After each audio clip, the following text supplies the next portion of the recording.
അപ്പോൾ ഉടമ്പടി എടുക്കുമ്പോൾ നമ്മളെപ്പോഴും ശ്രദ്ധിക്കേണ്ട ഒരു വിഷയം വെച്ച് കഴിഞ്ഞാൽ, ദൈവത്തിന് നമ്മളെക്കുറിച്ച് അസസ്മെൻ്റ് ഉണ്ട്, നമ്മളെക്കുറിച്ച് നമുക്ക് അസസ്മെൻ്റ് ഇല്ല, എന്നുവെച്ചാൽ വിലയിരുത്തലില്ല. നമ്മളിപ്പോഴും എന്ന് പറയും ഈള പിടിച്ച പിള്ളേരെ പോലെ നടക്കണമെന്നല്ലാതെ, ഇപ്പോൾ ദൈവം ഇങ്ങനെ വളർത്തി ഈ ഉടമ്പടിയിലേക്ക് വരുമ്പോൾ ഒരു മിനിമം നോളജ് നമുക്ക് നമ്മളെക്കുറിച്ച് ഉണ്ടാകണം എന്നാണ് ദൈവം പ്രീസപ്പോസ് ചെയ്യണത്. പണ്ട് ഈ നിക്കോദേമോസിന് ഈ അബദ്ധം പറ്റിയായിരുന്നു. അമ്മയ്ക്ക് പറ്റിയ അതേ അബദ്ധം നിക്കോദേമോസിന് വേദശാസ്ത്രിക്ക് പറ്റിയായിരുന്നു. വേദശാസ്ത്രി ചോദിച്ചു, പ്രായമായ എനിക്ക് വീണ്ടും അമ്മയുടെ ഉദരത്തിൽ പ്രവേശിക്കാൻ പറ്റുമോ എന്ന് ചോദിച്ചപ്പോൾ ഈശോ ഇതുപോലൊരു ചോദ്യം ചോദിച്ചു. വായിച്ചേ, യോഹന്നാൻ 3:4. നിക്കോദേമോസ് ചോദിച്ചു, പ്രായമായ മനുഷ്യന് ഇത് എങ്ങനെ സാധിക്കും?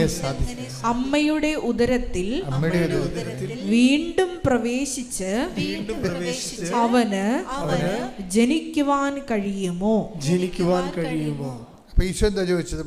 ഈശോയുടെ മറുപടി എന്താ? യോഹന്നാൻ 3:10. യേശു പറഞ്ഞു, നീ ഇസ്രായേലിലെ ഗുരുവല്ലേ? അതാണ് സംഭവം. ഈ പ്രീസപ്പോസ് ചെയ്യണം, നിനക്കിത് അറിയേണ്ടതല്ലേ? അമ്മയോട് ഇത് തന്നെയാണ് ചോദിച്ചിരിക്കുന്നത്, നിങ്ങളോട് ഇത് തന്നെ ചോദിക്കണത്, എന്നോട് ഇത് തന്നെ ചോദിക്കണത്. നീ ഇത്രയും നാൾ ക്രിസ്ത്യാനിയായിട്ട് ജീവിച്ച ആളല്ലേ? പാവത്തങ്ങൾ ആദ്യമായിട്ട് വരുന്നവർക്ക് കുഴപ്പമില്ല.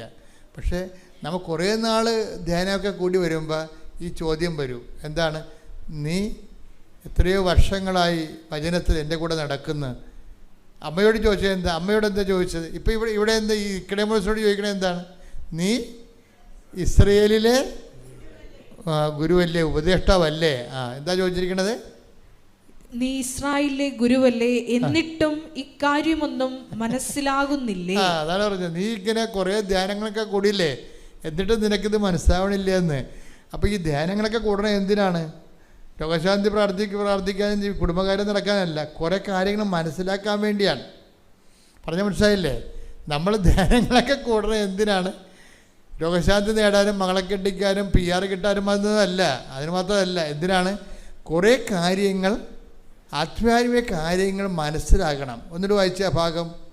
യേശു പറഞ്ഞു, നീ ഇസ്രായേലിലെ ഗുരുവല്ലേ,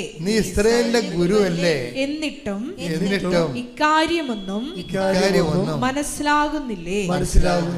അപ്പൊ ഈ മനസ്സിലായാൽ തന്നെ ചോദ്യങ്ങളൊക്കെ അവസാനിപ്പിക്കും.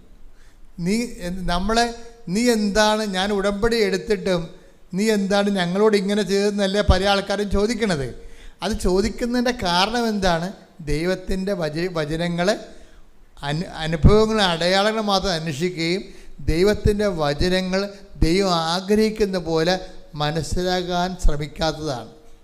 ഈ മനസ്സിലാക്കാൻ ശ്രമിക്കാത്തത് നമുക്ക് മാത്രമല്ല, അമ്മയ്ക്ക് ഈ പ്രശ്നം ഉണ്ടായിരുന്നു. അതാണ്, നീ ഞങ്ങളോട് എന്താണ് ഇങ്ങനെ. അതാ 2:48. അത് കഴിഞ്ഞ് ഈശോ പറഞ്ഞ ഉത്തരവ് എന്താന്ന് നോക്കിയാൽ 2:49. നിങ്ങൾ എന്തിനാണ് എന്നെ അന്വേഷിച്ചത്? ഞാൻ എന്റെ പിതാവിന്റെ കാര്യങ്ങളിൽ വ്യാപൃതനായിരിക്കേണ്ടതാണെന്ന് നിങ്ങൾ അറിയുന്നില്ലേ? അതാണ് പ്രശ്നം. അമ്മ ഇത് അറിയേണ്ടതായിരുന്നു. അറിഞ്ഞിരുന്നെങ്കിൽ അങ്ങനെയുള്ള ചോദ്യം ചോദിക്കത്തില്ലായിരുന്നു. പിതാവിൻ്റെ കാര്യമെന്നും പറഞ്ഞ് ആധ്യാത്മികതയിൽ ഒരു വകുപ്പുണ്ട്. നിങ്ങൾ ദൈവത്തിലേക്ക് വരുമ്പോൾ ആ വകുപ്പിന് സംവരണങ്ങളില്ല, സെക്യൂരിറ്റിയുമില്ല. ഈശോയുടെ കാര്യങ്ങൾക്കാണ് നമുക്ക് സംവരണങ്ങളും നമ്മുടെ പാപങ്ങളൊക്കെ പൊറുക്കുകയും നമുക്ക് കുറേ ദൈവാനുഗ്രഹങ്ങളും അതൊക്കെ തന്ന് നമ്മുടെ സാന്ത്വനവും ക്ഷേമയൊക്കെ തന്നെ ഈശോയുടെ ഡിപ്പാർട്ട്മെൻറ്റിലാണ്. പിതാവിൻ്റെ ഡിപ്പാർട്ട്മെൻറ്റിലാണ് ചെന്ന് അവസാനിക്കണത്. നമ്മൾ അറിയാമല്ല, നമ്മൾ ചെന്ന് അവസാനിക്കണത് എവിടെയാണ്? പിതാവിൻ്റെ ഡിപ്പാർട്ട്മെൻറ്റിലാണ് ചെന്ന് ഈ ജീവിതം അവസാനിക്കണം അവിടെയാണ്. അവിടുത്തെ കാര്യങ്ങൾ നിത്യതയുമായിട്ട് ബന്ധപ്പെട്ടതാണ്. അത് കാരണം അവിടെ നമുക്ക് ഇതില്ല, സബ്സിഡി ഇല്ല, ഗ്രാൻറ്റും ഇല്ല, ഒന്നുമില്ല. മൊത്തം നമ്മൾ തിരിച്ചടക്കണം, ഒരു സുഖവും കിട്ടത്തില്ല. അതാണ് ഫാദേഴ്സ് അഫെയർ എന്ന് പറയുന്ന സംഭവം. അതിൻ്റെ അകത്ത് ഈശോയ്ക്കും രക്ഷപ്പെട്ടില്ല. ഈശോയും ആ പിതാവിൻ്റെ കാര്യം വന്നപ്പോൾ, അവസാനം വന്നപ്പോൾ അവിടെ ഭയങ്കര പേയ്മെൻ്റായി കഴിഞ്ഞപ്പോൾ ഈശോക്ക് അടക്കാൻ പറ്റാത്ത രീതിയിലുള്ള പേയ്മെൻറ്റ് വന്നവിടെ. ഓരോരുത്തർക്കും അവരവരുടെ തോതനുസരിച്ച് കഴിവനുസരിച്ചാണ് ഈ പ്രലോഭനം ഉണ്ടാകുന്നത്. അതുകൊണ്ടാണ് ഈശോ അവസാനിക്കുന്നത്, പിതാവേ അങ്ങനെ ഉപേക്ഷിച്ചത്. അതാണ് പിതാവിൻ്റെ കാര്യമാണത്. അപ്പം അവിടെ നമുക്ക് സബ്സിഡി ഇല്ല, ഗ്രാൻറ്റും ഇല്ല, ഒന്നുമില്ല. അത് നമ്മൾ പേയ്മെൻറ്റായിട്ട് കൊടുക്കണം. അതാണ് ഇതിൻ്റെ അകത്ത് വിശ്വാസം വരുന്ന പേയ്മെൻറ്റ് എന്ന് പറയുന്നത് അവിടെയാണ്. അതാണ് പിതാവിൻ്റെ കാര്യമെന്ന് പറയുമ്പോൾ നമ്മൾ അങ്ങോട്ട് കൊടുക്കണമല്ലാതെ ഇങ്ങോട്ടൊന്നും ക്യാഷ് ആൻഡ് കൈൻഡായിട്ട് ഒന്നും പ്രതീക്ഷിക്കണ്ട. ഇപ്പം നമ്മൾ പിതാവിൻ്റെ കാര്യത്തിൽ ഇപ്പോൾ 100 ജപമാല ചൊല്ലിയാലും 100 ജപമാലയ്ക്ക് നമ്മൾക്ക് റിട്ടേൺസ് ഒന്നുമില്ല, പലിശ പോലും അടയാൻ പറ്റത്തില്ല. ഇപ്പോൾ നമ്മൾ പറഞ്ഞില്ലേ, ഞങ്ങളെപ്പോഴും ബാങ്കിൽ കൊണ്ട് അടക്കുന്നുണ്ട്, പക്ഷെ അവരെല്ലാം അത് പലിശക്കാണ് പോകണമെന്നില്ലേ, അപ്പോൾ പലിശക്കെങ്കിലും പോകണ്ടല്ലോ. അത് ഈ പിതാവിൻ്റെ കാര്യത്തിൽ പലിശക്ക് പോലും പോകത്തില്ല. എന്താ കാര്യം? നമുക്ക് തരുന്ന നിത്യതയാണ്. നിത്യത നമുക്ക് വില കൊടുത്ത് മേടിക്കാൻ പറ്റത്തില്ല. അപ്പം കിട്ടണതെല്ലാം അതിലേക്ക് ഫണ്ട് ചെയ്യുകയാണ്. അതാണ് പിതാവിൻ്റെ കാര്യം എന്ന് പറഞ്ഞാൽ എന്താണ്? നിത്യതയുമായിട്ട് ബന്ധപ്പെട്ട കാര്യങ്ങളാണ്. നിത്യത എന്ന് പറയുന്നത് യേശുക്രിസ്തുവിന്റെ വിശുദ്ധമായ രക്തത്താൽ വീണ്ടെടുത്ത കാരണം ദൈവം അതിൻ്റെ വില കൊടുത്തതാണ്. നിങ്ങൾക്ക് ഒരു വസ്തുവിന് 1,00,000 രൂപ വിലയുണ്ട്, നമ്മുടെ കയ്യിൽ എത്ര രൂപയുണ്ട് നിങ്ങളുടെ കയ്യിൽ? അപ്പോൾ നമ്മുടെ കയ്യിൽ 1,00,000 രൂപ വിലയുള്ള വസ്തുവിന് നമ്മുടെ കയ്യിൽ എന്തെങ്കിലും കുറഞ്ഞതൊരു 80,000 രൂപയെങ്കിലും വേണ്ടേ? 8 രൂപയാണ് ഉണ്ടെങ്കിൽ എന്തു ചെയ്യും? അതുപോലെ ഈ നിത്യതയ്ക്ക് വേണ്ടി നമുക്ക് എന്ത് കൊടുത്താലും നമുക്കത് റീഫണ്ടബിൾ അല്ല, അത് പലിശ പോലും അടയത്തില്ല. അതുകൊണ്ട് തന്നെ ചില പ്രാർത്ഥനകൾ നിങ്ങൾ അറിയേണ്ട കാര്യങ്ങൾ അറിയണം. ചില പ്രാർത്ഥനകൾ നിത്യനിക്ഷേപത്തിലേക്കാണ് പോണത്. പറഞ്ഞ മനസ്സിലായില്ലേ? ചില പ്രാർത്ഥനകൾ നിത്യനിക്ഷേപത്തിലേട്ടാണ് പോണത്. അതിന് നമുക്ക് മറുപടിയില്ല. മറുപടി ഇല്ലാത്ത കുറേ പ്രാർത്ഥനകളുണ്ടാകും. അത് നിങ്ങൾ അറിയണം. നമ്മൾ ഏത് ഉടമ്പടി എടുത്താലും, ഉടമ്പടിയുടെ മുത്തപ്പനെ എടുത്താലും ചില പ്രാർത്ഥന നിത്യനിക്ഷേപത്തിലേട്ടാണ് പോകണം. പിതാവിൻ്റെ കാര്യമാണത്. പിതാവിൻ്റെ കാര്യത്തിലേക്ക് പോകുമ്പോൾ നമ്മൾ ഓർക്കണം, എൻ്റെ നിത്യത, എൻ്റെ മക്കളെ നിങ്ങളും ഞാനും ഓർക്കേണ്ട ഒരു കാര്യം ഇപ്പോൾ എന്നെ സംബന്ധിച്ചിടത്തോളം ആണെങ്കിൽ ചെയ്യാനുള്ള കാര്യമാണെങ്കിൽ ദൈവം ചെയ്തു തരും, ഒരു സംശയമില്ല കാര്യത്തിൽ. ഇത്രയും നാൾ ഞാൻ അങ്ങനെ തന്നെ ദൈവമായിട്ട് ജീവിച്ചിരിക്കണത്. ചെയ്യാനുള്ള കാര്യമാണെങ്കിൽ എൻ്റെ കാര്യമായാലും നിങ്ങളുടെ കാര്യമായാലും ദൈവം ചെയ്തു തരും, എൻ്റെ അത് ഡൗട്ടില്ല. അല്ല പിന്നെ ഞാൻ പറഞ്ഞിട്ടാണ് മാതാവ് പ്രത്യക്ഷപ്പെട്ടത്? അല്ല, ഞാൻ പറഞ്ഞിട്ടാണ് ഉടമ്പടി തന്നത്. ഉടമ്പടിയെക്കുറിച്ച് എനിക്കൊരു കുന്തം അറിയത്തില്ലായിരുന്നു. ഇതെല്ലാം സ്വർഗത്തിൻ്റെ പദ്ധതി പോലെ തന്നതുകൊണ്ട് ദൈവം തന്നതാണ്, ഇങ്ങോട്ട് തന്നതാണ്. അപ്പം അത്രയും ബന്ധം ദൈവമായിട്ടുണ്ട്. പക്ഷേ അതുകൊണ്ട് എന്തെങ്കിലും നിവൃത്തി ഉണ്ടെങ്കിൽ ദൈവം അത് ചെയ്യും. ചില കാര്യങ്ങൾ ദൈവം ചെയ്യേയില്ല. എന്താ കാര്യം? അത് നിത്യനിക്ഷേപത്തിലേക്ക് ആ ക്യാരി ഓവർ ചെയ്തിരിക്കണത്. അപ്പോൾ നമുക്കൊരു സന്തോഷം തോന്നണം. ചില കാര്യം നടക്കാതിരിക്കുമ്പോൾ നമുക്കൊരു സന്തോഷം തോന്നണം. എന്താ കാര്യം? നിത്യജീവന് വേണ്ടി എനിക്ക് രജിസ്റ്റർ ആയിട്ടുണ്ടെന്ന്. അതാണ് വിഷയം. ഭൂമി വെച്ച് തന്നെ നമുക്കറിയാൻ പറ്റും രജിസ്റ്റർ ആയിട്ടുണ്ടോ അതില്ലേ എന്ന്. മനസ്സിലായില്ലേ? ഭൂമി വെച്ച് തന്നെ നമുക്കറിയാൻ പറ്റും നിത്യതയിൽ നമ്മൾ പേര് രജിസ്റ്റർ ആയിട്ടുണ്ടാകുന്നു. എന്താ? രജിസ്റ്റർ ആയിട്ടുണ്ടെങ്കിൽ അതിലേക്കുള്ള ഡിവിഡൻഡ് പോയിക്കൊണ്ടേയിരിക്കും. അപ്പോൾ അത് നമ്മൾ വളരെ നിത്യതയ്ക്ക് വേണ്ടിയാണ് ദൈവദർശനതയിൽ ഒരു മനുഷ്യൻ അഭയം പ്രാപിക്കണമെങ്കിൽ അവന് ആധ്യാത്മികത ഒരു നിത്യാഘോഷമായിരിക്കും. അല്ലാത്തവന് ആവലാതി മരണം വരെ ഇങ്ങനെ അത് തന്നില്ല ഇത് തന്നില്ല എന്ന് പറഞ്ഞ് ഇളയെ ഒഴുക്കി കുഞ്ഞുങ്ങളെപ്പോലെ നിലവിളിച്ചുകൊണ്ട് നടക്കും. എന്നിട്ട് എന്തിനാണ് ഞങ്ങളോട് ഇങ്ങനെ ചെയ്ത്, ഞാൻ പള്ളിയിൽ പോയില്ല, ഇനി ഒരു ദൈവത്തിനെയും വിളിക്കത്തില്ല എന്ന് പറഞ്ഞുകൊണ്ടിരിക്കും. എന്തെങ്കിലും വിഷയമുണ്ട്. ഞാൻ പറഞ്ഞു, നിങ്ങൾ ദൈവത്തെ ഒന്ന് വിളിക്കരുത്. ഇപ്പോൾ ഒരു ഭർത്താവ് മരിച്ച ഒരു പെങ്കൊച്ച് വന്ന് അമ്മ പറഞ്ഞ് അവളിപ്പോൾ പള്ളിയിൽ പോകണില്ല, അവിടെ ഭർത്താവ് മരിച്ചത്. ഞാൻ പറഞ്ഞു നല്ല കാര്യം, അവൾ പോകണ്ടെന്ന് പറഞ്ഞു. അവളെ പോയിട്ട് ദൈവത്തെ കഞ്ഞി വെക്കേണ്ട കാര്യമില്ല. എടാ, ഈ ദൈവദർശനിധി വരുമ്പോൾ എല്ലാവരും ഇങ്ങനെ പറഞ്ഞ് മേടിക്കാമെന്ന് പറഞ്ഞാണ് നിങ്ങളെ വീട്ടിൽ നിന്ന് കൊട്ടയും പട്ടിയോടെ ഇറങ്ങിയിരിക്കുന്നത്. അങ്ങനെയല്ല, അങ്ങോട്ട് കൊടുക്കാൻ വേണ്ടി കൂടിയാണ്. എന്തിനാണ്? ഞാൻ മാതാവിനെ നേരെ കണ്ട ആളാണ്. നിത്യത എന്താണെന്ന് എനിക്കറിയാം. ആർക്ക് കൊടുത്ത് മുതലാക്കാൻ പറ്റും നിത്യതയ്ക്ക് വേണ്ടി? ആർക്ക്? പിന്നെ എന്നിട്ട് പോലും നിൻ്റെ പേര് അവിടെ എഴുതി വച്ചിരിക്കണമെന്നുണ്ടെങ്കിൽ ദൈവത്തോട് എന്തൊരു നന്ദി പറയണം. എൻ്റെ മക്കളെ, കേൾക്കാത്ത പ്രാർത്ഥനയ്ക്കാണ് നന്ദി പറയേണ്ടത്, കേട്ട പ്രാർത്ഥനയ്ക്കല്ല. കേൾക്കാത്ത പ്രാർത്ഥനയ്ക്ക് നന്ദി പറയുമ്പോഴാണ് നിൻ്റെ നിത്യതയെക്കുറിച്ച് നിനക്കൊരു റിയലൈസേഷൻ ഉണ്ടാകുന്നത്. ശ്രുതികട്ടെ hallelujah. Hallelujah hallelujah hallelujah hallelujah. സ്വർഗീയ നിക്ഷേപമാണെന്നുള്ള വലിയ ആത്മജ്ഞാനം ഞങ്ങൾക്ക് നൽകണമേ. ഹല്ലേലൂയ. മഹത്വം മഹത്വം. പരിശുദ്ധമായ അൾത്താരയിൽ കുടുംബത്തോടൊപ്പം നിൽക്കാൻ അനുഗ്രഹം നൽകിയ അമ്മ മാതാവിനും തിരുക്കുമാരനും നന്ദി പറയുന്നു. എൻ്റെ പേര് ജിഷ, ഇതെൻ്റെ ഹസ്ബൻഡ്, എൻ്റെ 4 കുഞ്ഞുങ്ങൾ. ഞങ്ങൾ 19 വർഷമായിട്ട് ഞങ്ങൾ കോതമംഗലം രൂപതയിൽ നെല്ലിമറ്റ ഇടവകയിൽ നിന്നാണ് വരുന്നത്. ഞങ്ങൾ 19 വർഷമായിട്ട് സൗദി അറേബ്യയിലായിരുന്നു കുടുംബമായിട്ട്. ഞാൻ അവിടെ സൗദി മിനിസ്ട്രിയിലെ നേഴ്സായിരുന്നു. ഞങ്ങൾ 3 വർഷം മുമ്പ് കുട്ടികളെ നോക്കാനുള്ള ബുദ്ധിമുട്ടും എല്ലാം കൊണ്ടും ഞങ്ങൾ നാട്ടിലോട്ട് നിർത്തിപ്പോരാൻ തീരുമാനിച്ചു. അങ്ങനെ ഹസ്ബൻഡും കുഞ്ഞുങ്ങളുമാണ് ആദ്യം നാട്ടിലോട്ട് പോകുന്നത്. എൻ്റെ പേപ്പർ വർക്കുകൾ തീരാനും ഡ്യൂട്ടി തീരാനും ഉള്ളതുകൊണ്ട് ഞാൻ അവിടെ സ്റ്റേ ചെയ്തു. അങ്ങനെ വീട്ടിൽ തനിച്ചായിരുന്നപ്പോൾ യൂട്യൂബ് വഴിയാണ് ഞാൻ കൃപാസന സാക്ഷ്യങ്ങൾ കേൾക്കാനിടയായത്. ഞാൻ ആദ്യമേ മുതൽ മാതാവിൻ്റെ ഒരു ഭക്തി ആയിരുന്നതുകൊണ്ട് എനിക്ക് നാട്ടിൽ വരുമ്പോൾ കൃപാസനത്തിൽ വരണമെന്നും ഉടമ്പടി എടുക്കണമെന്നും ഒത്തിരി ആഗ്രഹമുണ്ടായിരുന്നു. അങ്ങനെ ഞാൻ ഡ്യൂട്ടിക്കിലായിരിക്കുമ്പോൾ കൃപാസന സാക്ഷ്യങ്ങൾ കേട്ട് എൻ്റെ ഫ്രണ്ട്സിനൊക്കെ ഷെയർ ചെയ്യുമായിരുന്നു.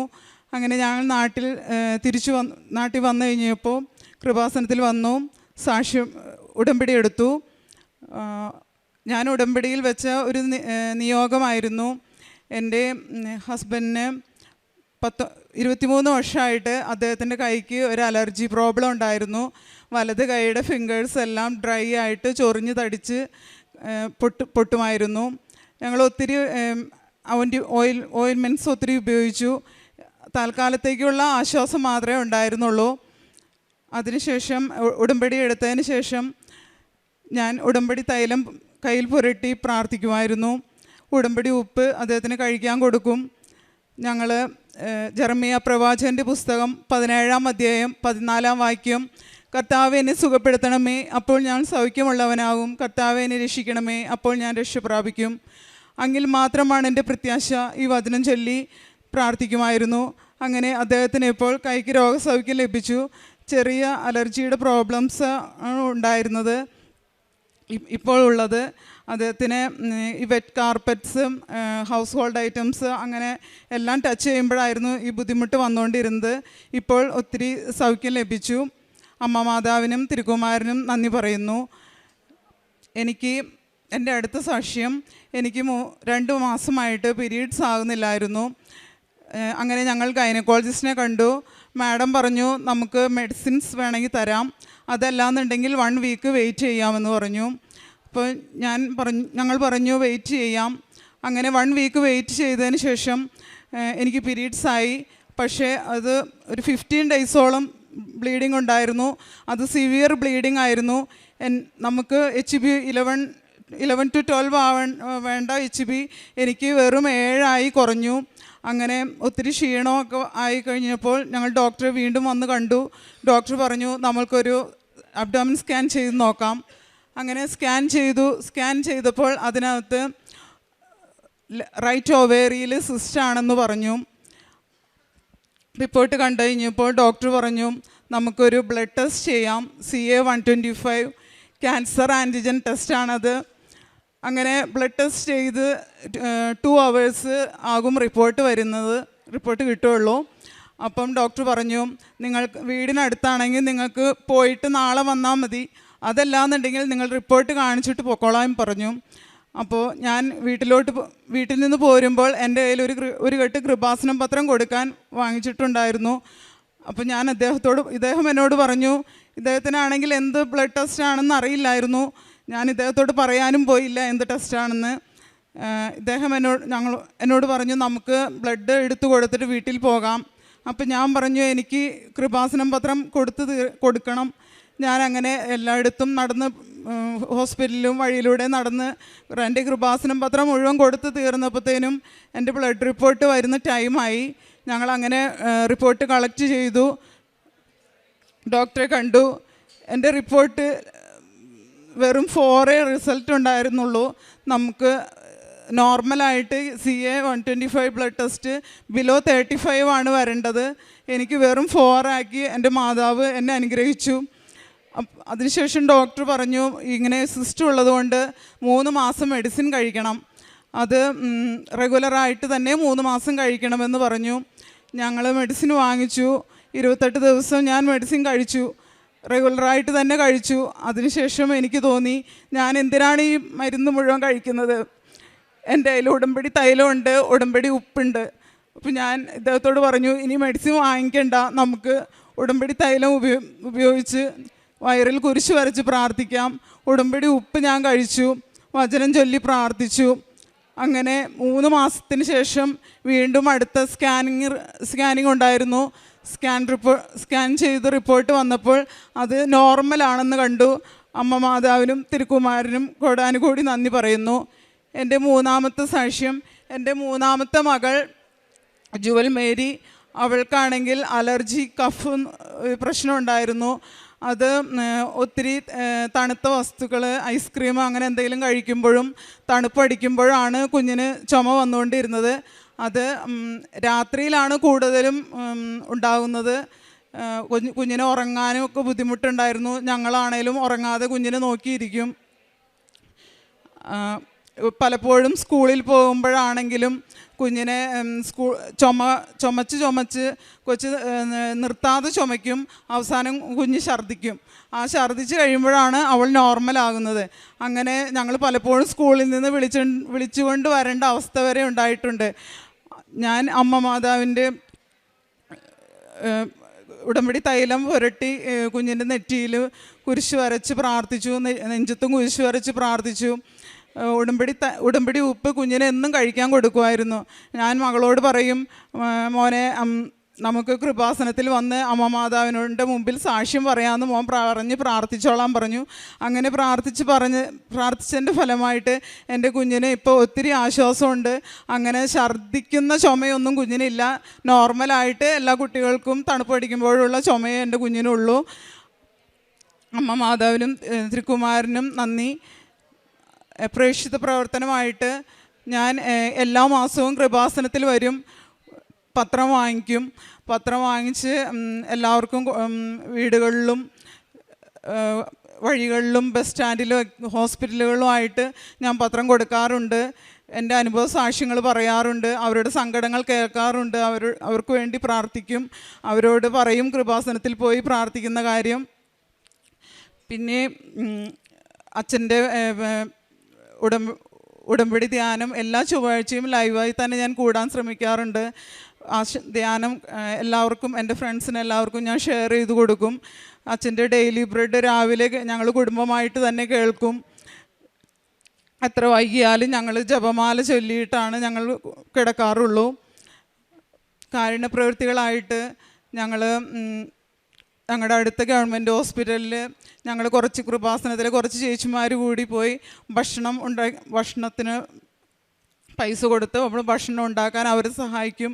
രോഗികൾക്ക് ഭക്ഷണം കൊണ്ട് കൊടുക്കുകയും അവർക്ക് വേണ്ടി പ്രാർത്ഥിക്കുകയും ചെയ്യാറുണ്ട്. ഞങ്ങളുടെ അടുത്ത് വേറൊരു ഓൾഡ് ഏജ് ഹോമുണ്ട്.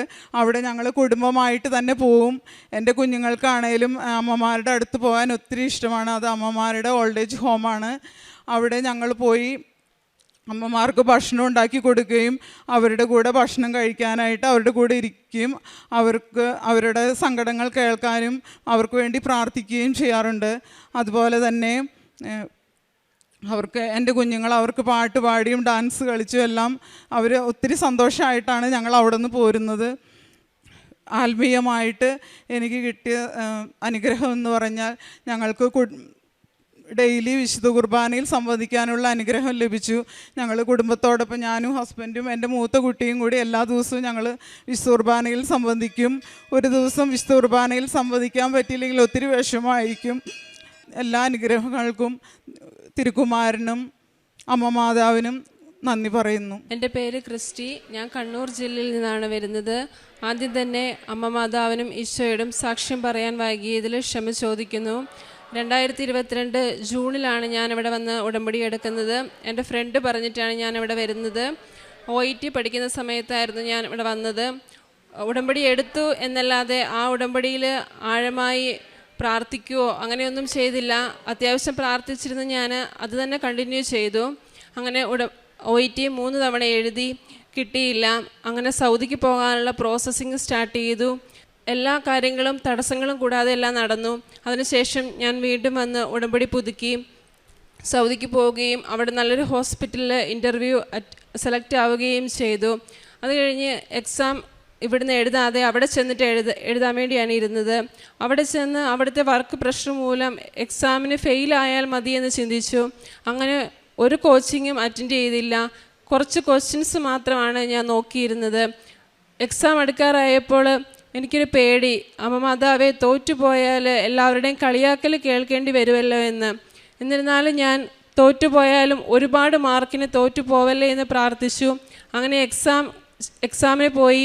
എക്സാമിൻ്റെ ഓരോ ക്വസ്റ്റ്യൻ ഞാൻ അറ്റൻഡ് ചെയ്യുമ്പോഴും കാശുരൂപം മുറുകെ പിടിച്ചാണ് ഞാൻ, അമ്മ മാതാവ് ഇത് ശരിയാണോ എന്ന് എനിക്കറിയില്ല, ഞാൻ ടിക്ക് ചെയ്യുകയാണ് എന്ന് പറഞ്ഞ് ഓരോ ക്വസ്റ്റ്യനും ചെയ്തു. 3 മണിക്കൂറിൻ്റെ എക്സാം ഞാൻ 1.5 മണിക്കൂർ കൊണ്ട് എഴുതി പുറത്തിറങ്ങി. എന്താ എഴുതിയെന്നൊന്നും എനിക്കറിയത്തില്ല. എക്സാം കഴിഞ്ഞ് ഞാൻ നിരന്തരം പ്രാർത്ഥിച്ചുകൊണ്ടിരുന്നു. തോറ്റുപോയാലും എനിക്ക് കുറച്ച് മാർക്കിനെ പോകാൻ പാടുള്ളൂ എന്നാണ് ഞാൻ പറഞ്ഞിരുന്നത്. പക്ഷെ അതിൽ കൂടുതൽ എനിക്ക് ജയിക്കേണ്ടേക്കാളും കൂടുതൽ മാർക്ക് തന്ന് അമ്മ മാതാവും ഈശോയും എന്നെ ജയിപ്പിച്ചു. അമ്മ മാതാവിനും ഈശോയ്ക്കും ഒത്തിരി നന്ദി. അതുപോലെ തന്നെ രണ്ടാമത്തെ ഒരു സാക്ഷിയാണ്, ഞങ്ങൾക്കൊരു 2 സ്ഥലം ഉണ്ടായിരുന്നു. അതിലൊരു സ്ഥലം വിൽക്കണം എന്ന് ഒരുപാട് ആഗ്രഹം ഉണ്ടായിരുന്നു. അത് ഒത്തിരി നോക്കിയിട്ട് നടക്കുന്നുണ്ടായില്ല. അങ്ങനെ കാശ് രൂപം ഞാൻ ആ സ്ഥലത്ത് പോയി കുഴിച്ചിട്ട് പ്രാർത്ഥിച്ചു. അങ്ങനെ ആ സ്ഥലം വിൽക്കുവാനായിട്ട് സാധിച്ചു. അതിനും അമ്മ മാതാവിനും ഈശോയ്ക്കും നന്ദി പറയുന്നു. 2025 സെപ്റ്റംബറിൽ ഞാൻ വീണ്ടും വന്ന് ഉടമ്പടി പുതുക്കി. അപ്പോൾ സൗദിക്ക് ഞാൻ വീണ്ടും പോകുവാനുള്ള പ്രോസസ്സിങ് സ്റ്റാർട്ട് ചെയ്തു. ആ സമയത്ത് മെഡിക്കൽ എടുക്കുമ്പോൾ എനിക്ക് ഒത്തിരി തടസ്സങ്ങളുണ്ടായിരുന്നു. മെഡിക്കലിന് പോകുന്നതിന് മുന്നേ ഒരു ഇൻഫെക്ഷൻ വന്നു. അപ്പോൾ ഡോക്ടർ പറഞ്ഞു, ഇപ്പം മെഡിക്കൽ എടുക്കുന്നത് റിസ്ക്കാണ്, നിനക്ക് വേണമെങ്കിൽ പോയി ട്രൈ ചെയ്യാമെന്ന് പറഞ്ഞു. ഞാൻ ഉടമ്പടി തൈലം യൂസ് ചെയ്ത് മെഡിക്കലിന് പോയി. അമ്മ മാതാവും ഈശോയും അതിനും എന്നെ അനുഗ്രഹിച്ചു. മെഡിക്കൽ ഫിറ്റാണ് എന്നോട് പറഞ്ഞു. അതുപോലെ ഞാൻ സൗദി ചെന്ന സമയത്ത് ഒത്തിരി ടെൻഷനുണ്ടായിരുന്നു. എൻ്റെ പാസ്പോർട്ടും വിസയും എൻ്റെ കയ്യിൽ നിന്ന് മിസ്സായിപ്പോയി. നെക്സ്റ്റ് ഫ്ലൈറ്റിനുള്ള സമയമായി. അപ്പോൾ എന്ത് ചെയ്യണമെന്നൊന്നും അറിയത്തില്ല. ആ ഫയലിൽ കൃപാസന പത്രം ഉണ്ടായിരുന്നു.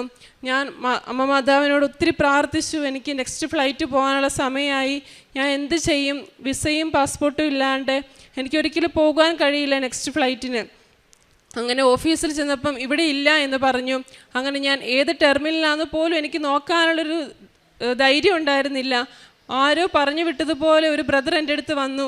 ഞാൻ ആ ബ്രദറിനോട് ഹെൽപ്പ് ചോദിച്ചു, ഈ ടെർമിനലിലേക്ക് എനിക്കൊന്ന് പോകണം, എൻ്റെ കൂടെ ഒന്ന് വരാമോ എന്ന് ചോദിച്ചു. ആ ബ്രദർ എൻ്റെ കൂടെ വന്ന് അടുത്ത ഓഫീസിലാണ് ചെന്നത്. അവിടെ ചെന്നപ്പോൾ എൻ്റെ പാസ്പോർട്ടും വിസയും അവിടെ ഉണ്ടായിരുന്നു. അവരെൻ്റെ പേര് ചോദിച്ച് എനിക്ക് പാസ്പോർട്ടും വിസയും തന്നു. അതിനും അമ്മ മാതാവിനോടും ഈശോയോടും ഒത്തിരി നന്ദി പറയുന്നു. അതുപോലെ തന്നെ ഞാൻ വർക്ക് ചെയ്യുന്ന സമയത്ത് എല്ലാ കാര്യങ്ങളും എൻ്റെ അമ്മ മാതാവിൻ്റെയും ഈശോയുടെ ഒരു പ്രസൻസ്, ഒരു പ്രൊട്ടക്ഷൻ എപ്പോഴും എനിക്ക് ഫീൽ ചെയ്യുമായിരുന്നു. അത്യാവശ്യം പ്രാർത്ഥിച്ചിരുന്ന് ഞാൻ കൂടുതൽ നന്നായി പ്രാർത്ഥിക്കുവാനും എന്താണ് വിശ്വാസം എന്നൊക്കെ ഒത്തിരി ആഴപ്പെടുവാനുള്ള ഒരുപാട് കൃപ എനിക്ക് ലഭിച്ചു. അതുപോലെ ഈ നവംബറിൽ ഒരു ഇമോഷണലി ഒത്തിരി ഡൗൺ ആയ ഒരു സിറ്റുവേഷൻ, ഒരു ഒറ്റപ്പെടലിൻ്റെ ഒരു സിറ്റുവേഷനൊക്കെ എൻ്റെ അടുത്തുണ്ടായി. അപ്പോഴാണ് ഞാൻ കൂടുതൽ അച്ഛൻ്റെ ഡെയിലി ബ്രെഡൊന്നും അതിനു മുന്നേ ഞാൻ അങ്ങനെ കാണത്തില്ലായിരുന്നു. ഡെയിലി ബ്രെഡ് കാണുവാനും ധ്യാനങ്ങൾ കൂടുതൽ കേൾക്കുവാനും ഒത്തിരി ജപമാലകൾ ചെല്ലുവാനൊക്കെ എനിക്കൊരു അവസരമായ ആ ഒരു ഒറ്റപ്പെടലിൻ്റെ ആ സിറ്റുവേഷനിൽ ഞാൻ എടുത്തു. പക്ഷേ ഒരു ഡിസംബറൊക്കെ ആയപ്പോഴത്തേക്കും ഞാൻ പ്രാർത്ഥിച്ച കാര്യങ്ങളൊന്നും നടക്കാതെ വന്നപ്പോൾ ഒത്തിരി സങ്കടം എനിക്കുണ്ടായി. എന്താ അമ്മ മാതാവ് എൻ്റെ പ്രാർത്ഥന കേൾക്കുന്നില്ല എന്ന് വരെ തോന്നിപ്പോയി. അങ്ങനെ ഞാൻ കുറച്ച് ദിവസത്തേക്ക് പ്രാർത്ഥനകളെല്ലാം സ്റ്റോപ്പ് ചെയ്തു.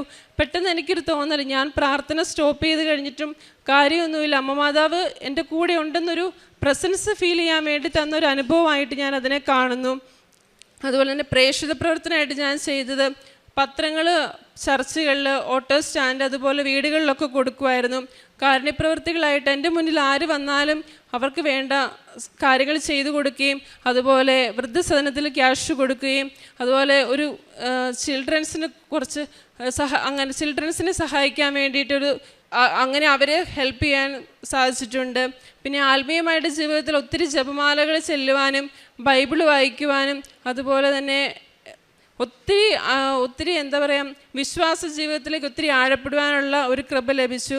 അമ്മ മാതാവിനും ഈശോയ്ക്കും ഒരുപാട് നന്ദി. ചെറുതും വലുതുമായ അനുഗ്രഹങ്ങൾ തന്ന് അനുഗ്രഹിച്ച അമ്മ മാതാവിനും ഈശോയ്ക്കും ഒരുപാട് നന്ദി പറയുന്നു.